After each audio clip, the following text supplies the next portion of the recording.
Hello guys, welcome back to my channel. ज्याचं नाव आहे लिटल स्टार अगस्त्य.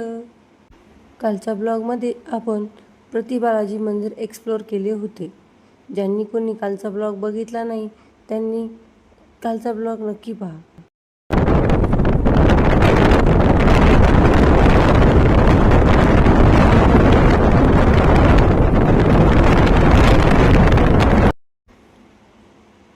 प्रति बालाजी मंदिराचे मनपूर्वक दर्शन घेतल्यानंतर आम्ही पुढच्या प्रवासाला सुरुवात केली. आता आमची वाटचाल होती दत्त मंदिराच्या दिशेने.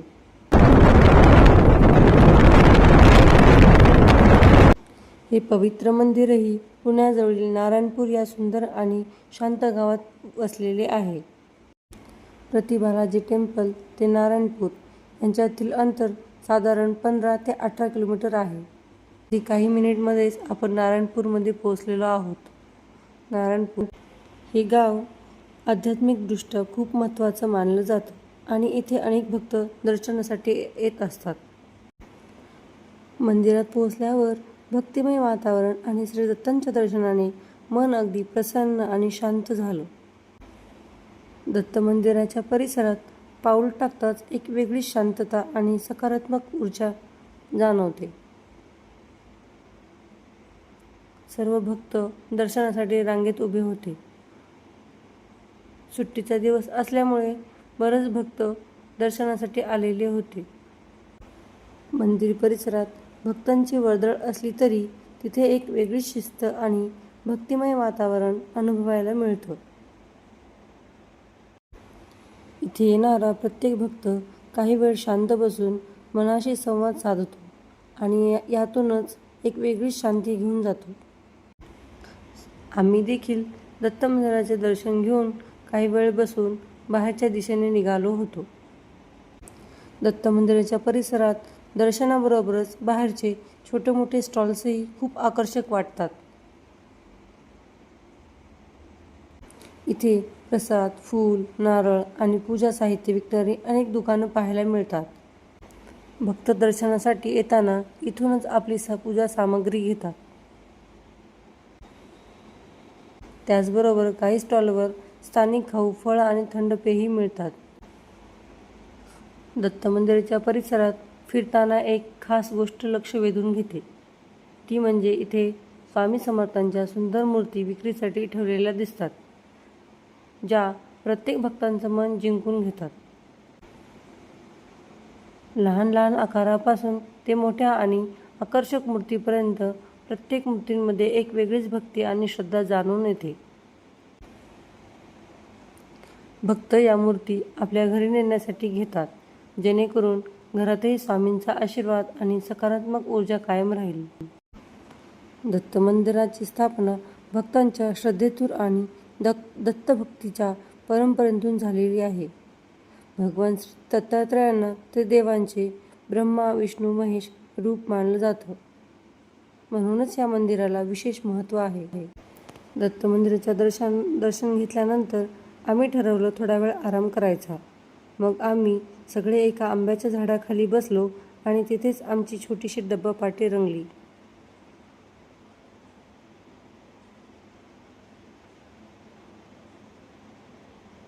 घरून आणलेले डबे, साधं पण स्वादिष्ट जेवण आणि सोबत मस्त गप्पा यामुळे वातावरण अगदी खास बनलं. निसर्गाच्या सानिध्यात झाडाखाली बसून जेवणाचा आनंद काही वेगळाच असतो. आमचे छोटे दोस्त अगस्त्य आणि मधुरा मस्तपैकी मातीमध्ये खेळताना दिसले. शहरात राहिल्यामुळे अशी मातीशी खेळण्याची संधी खूप कमी मिळते, म्हणूनच आम्ही त्यांना मनसोक्त मातीमध्ये खेळू दिले. मातीमध्ये खेळण्याची मजाच काही वेगळी असते. आम्ही सुद्धा लहानपणी खूप मातीमध्ये खेळलेलो आहोत, त्यामुळे त्यांना आम्ही मातीमध्ये खेळू दिले. तिकडे अगस्त्यचे पप्पा आणि मधुराचे पप्पा त्यांची मस्तपैकी झोप चाललेली होती.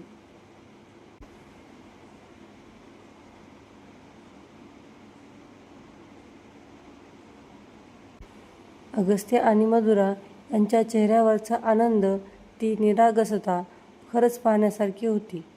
त्यांना खूप आनंद झाला होता. त्या आंब्याच्या झाडाने तर खरंच मन जिंकून घेतलं. झाडभर लहान लहान आंबे म्हणजेच कच्च्या कैऱ्या लागलेल्या होत्या आणि त्याबरोबर सूर्य पण असा सुंदर असा दिसत होता.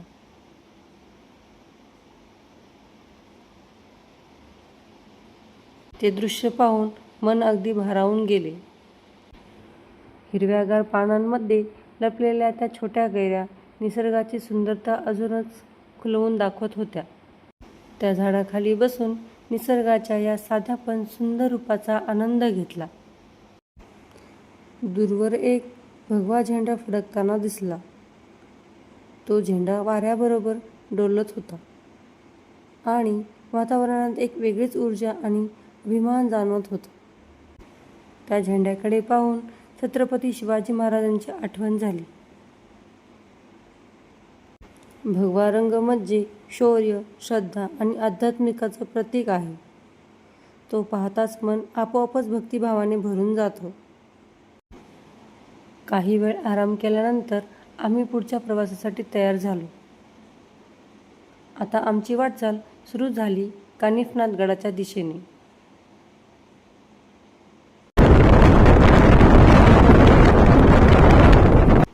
कानिफनाथ गडाकडे जाताना प्रत्येक क्षण आम्हाला नवीन काहीतरी अनुभव देत होता.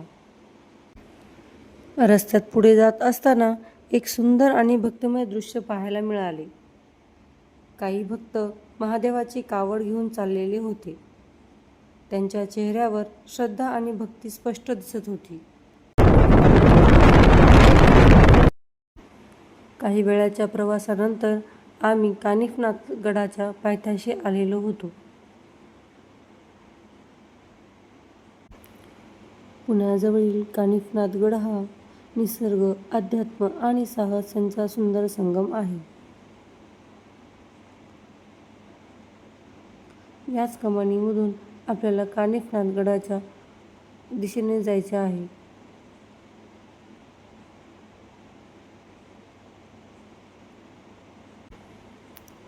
आजूबाजूला डोंगर, हिरवळ आणि थंड वारा या सगळ्यामुळे प्रवास अजूनच खास वाटायला लागतो.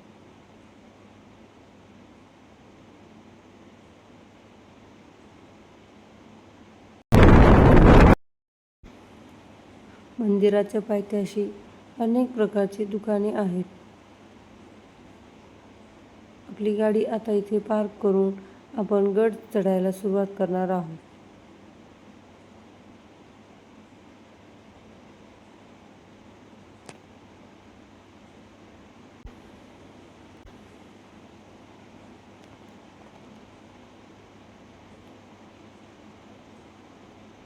इथूनच आपल्याला गड चढायला सुरुवात करायची आहे.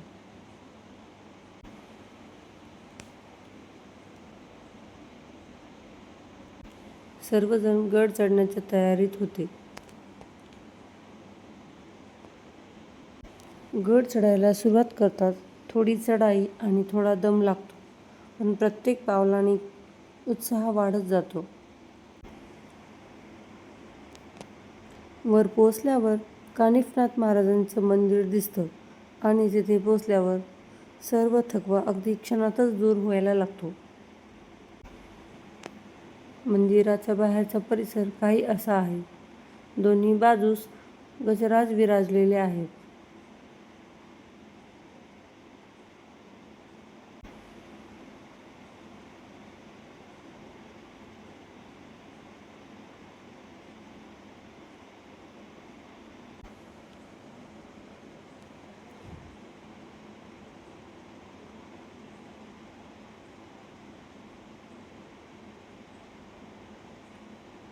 या मंदिराचे काम देखील खूपच सुंदर केलेले आहे.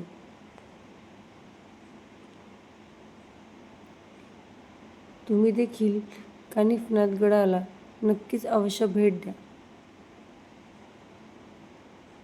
खूपच सुंदर असं वातावरण आहे इथलचे.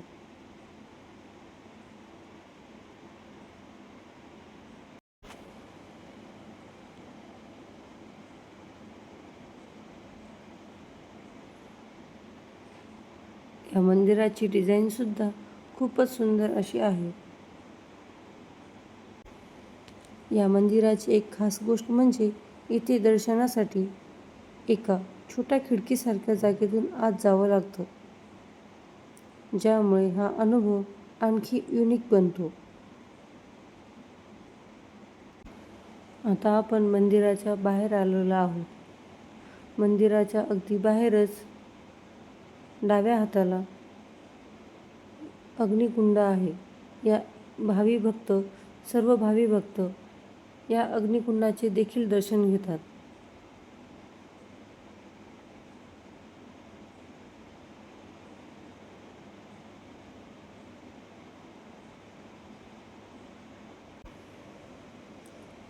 वरून दिसणारे दृश्य आणि शांत वातावरण मनाला एक वेगळी शांतता देतात.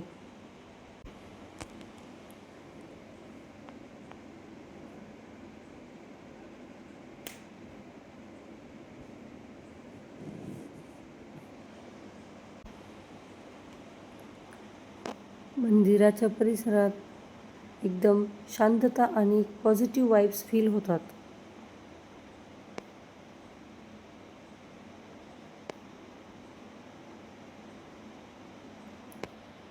निसर्गाच्या कुशीत वसलेलं हे ठिकाण खरंच एक स्पिरिच्युअल डेस्टिनेशन वाटतं.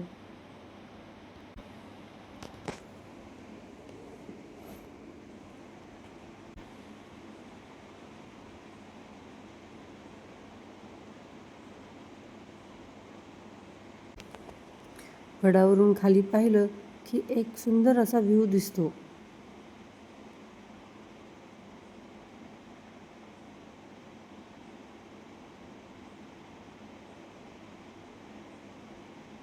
आम्ही सर्वजण दर्शन घेऊन थोडा वेळ इथे बसलेलो होतो.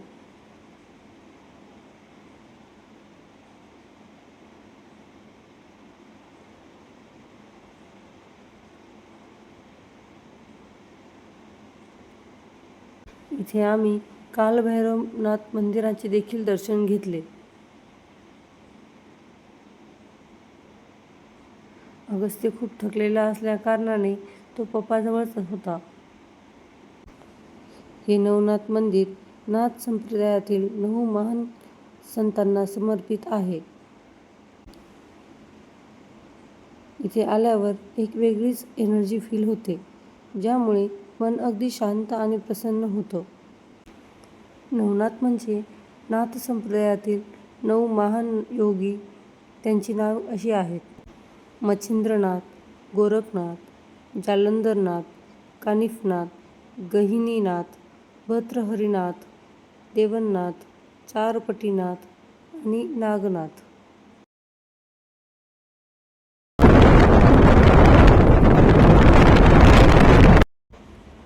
मंदिराचं वातावरण खूप क्लाइम अँड पीसफुल होतं, जिथे भक्त शांतपणे बसून ध्यान आणि प्रार्थना करताना दिसतात.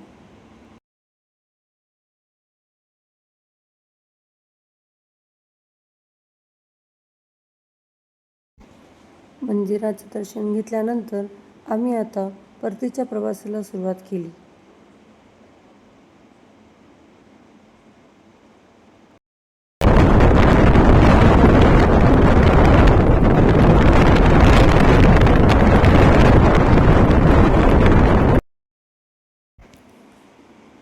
परतीच्या प्रवासात रस्त्यातच आम्हाला एक सुंदर सनसेट पाहायला मिळाला.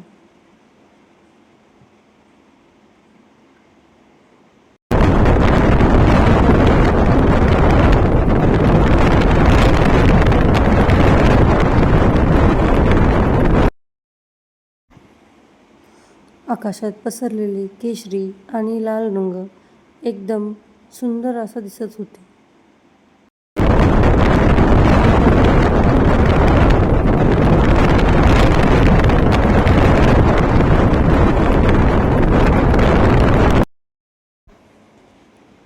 सूर्य हळूहळू मावळत होता आणि त्या क्षणी सगळं वातावरण एकदम सुंदर आणि पीसफुल झालं होतं.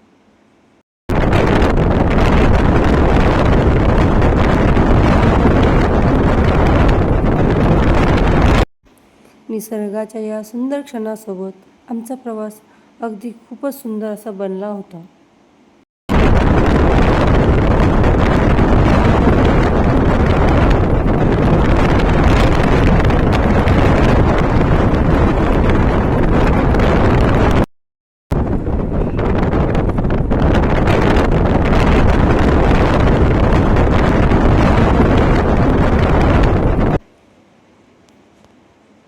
घाटामध्ये जात असताना अनेक लोक सनसेट पाहण्यासाठी थांबलेले दिसले. कोणी शांतपणे उभं राहून त्या क्षणाचा आनंद घेत होतं, तर कोणी आपले फोटोज आणि व्हिडिओज कॅप्चर करण्याच्या नादात होते.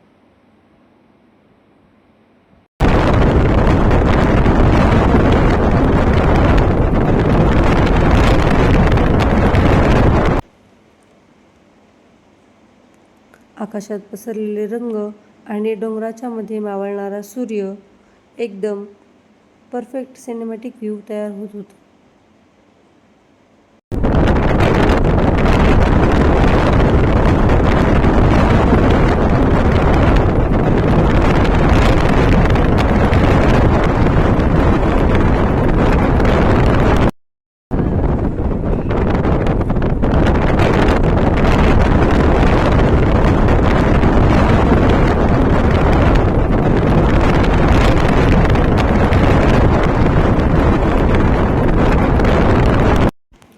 त्यानंतर आम्ही सीझन्स मॉल जवळ पोहोचलो.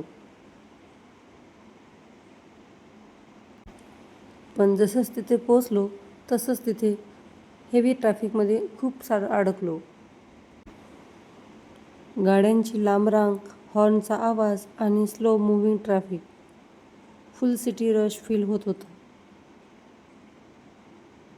पुणे म्हटलं की ट्रॅफिक तर आलीच.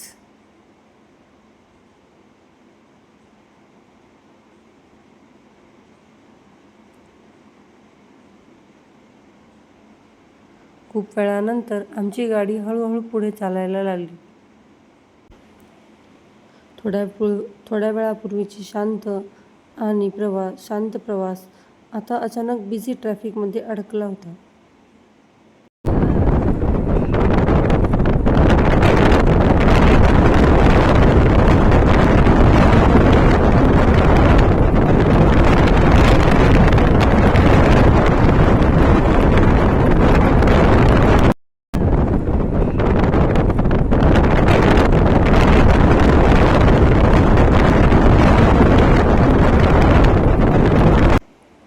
खूप वेळाच्या ट्रॅफिकनंतर आपला आता प्रवास पुन्हा सुरू झाला. आता आपण वाघोलीला पोहोचलेलो आहोत गाईज. अशा छोट्या छोट्या मोमेंट्समुळेच प्रवास अजूनच मेमोरेबल बनतो. आता आपण घराच्या अगदी जवळच आलेलो आहोत.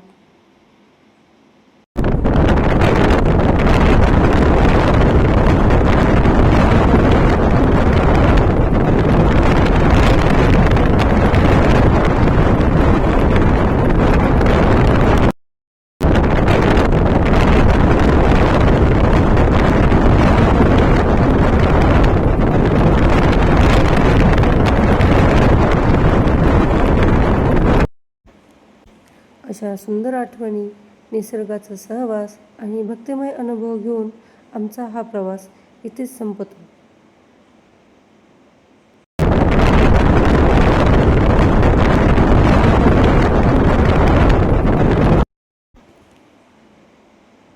गड, मंदिर, सनसेट आणि हे सगळे मोमेंट्स मनात कायमसाठी साठवून आम्ही घरी परतलो. हा प्रवास फक्त एक ट्रिप नव्हता, तर एक कम्प्लीट एक्सपिरियन्स होता आणि हॅपीनेसने खूप सारा असा भरलेला होता.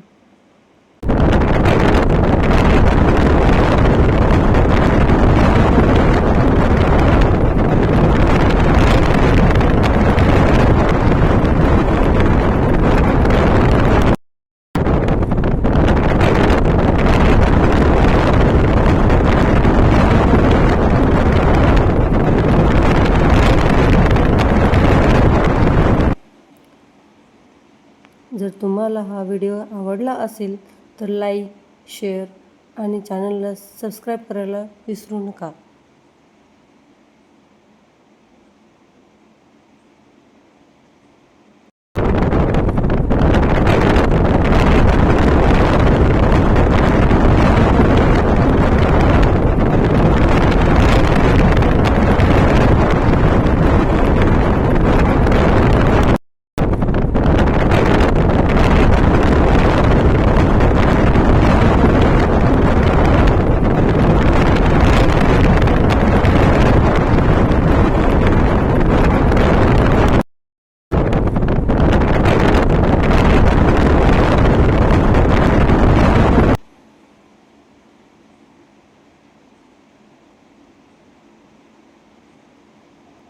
पुन्हा भेटू अशाच एका नवीन प्रवासात. तोपर्यंत स्टे खुश आणि कीप एक्सप्लोरिंग.